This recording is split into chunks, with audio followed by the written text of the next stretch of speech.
10h30, mais d'abord je salue Bruno Donnet, bonjour. Bonjour Philippe. Tous les jours Bruno, vous analysez ici le travail des médias. Hier soir vous avez regardé non pas un mais deux débats politiques, celui de France 2 qui opposait Valérie Pécresse à Gérald Darmanin et celui de BFM TV dans lequel Jean-Luc Mélenchon affrontait Éric Zemmour. Oui, et ce télescopage-là, Philippe, aura été extrêmement vertueux puisqu'il m'a permis d'en arriver à la conclusion suivante: Éric Zemmour rend le journalisme paresseux. Pourquoi ?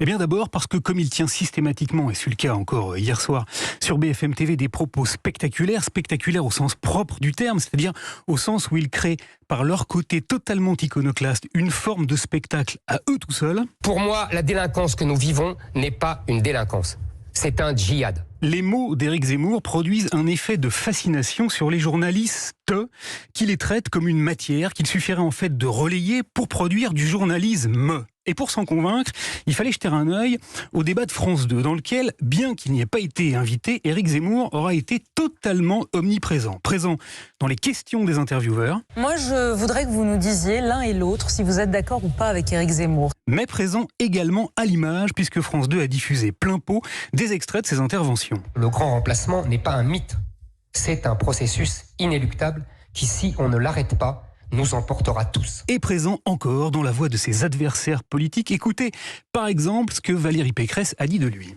La France de Zemmour n'est pas la mienne. Voilà.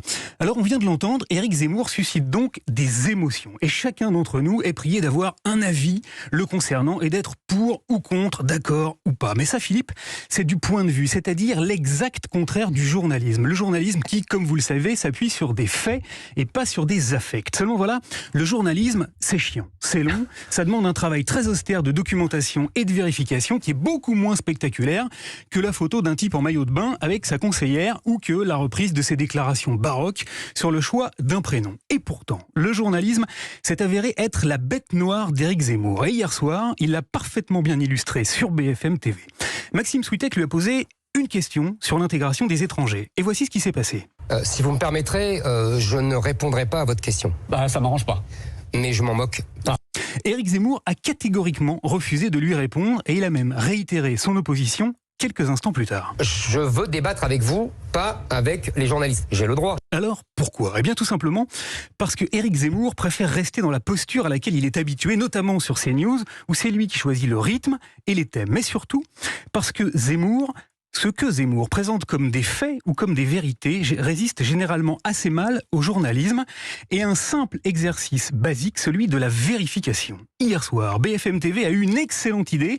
Elle a intégré une rubrique de fact-checking à son débat. Résultat, après qu'Éric Zemmour a expliqué notamment que la fraude aux prestations sociales représentait en France 50 milliards d'euros de préjudice par an, une journaliste est venue tout simplement nous livrer les chiffres, les vrais, ceux qu'elle avait pris le temps d'éplucher. Résultat, en 2019, les principaux organismes sociaux ont détecté 1 milliard d'euros de préjudice au titre de la fraude sociale, soit 50 fois moins que ce que vous avancez. Excusez du peu. Malheureusement, Philippe, s'agissant de chiffres, il faut que je vous en donne un dernier. Cette séquence-là, eh bien, elle a duré 2 minutes et le débat, 2 heures. Où l'on comprend que si le zemmourisme est bel et bien soluble dans le journalisme, la zemmourisation est un bien trop bon filon pour que la télévision se donne la peine d'en faire. Merci pour cette analyse, cette patience Bruno Donnet. Merci beaucoup, bon week-end, à lundi.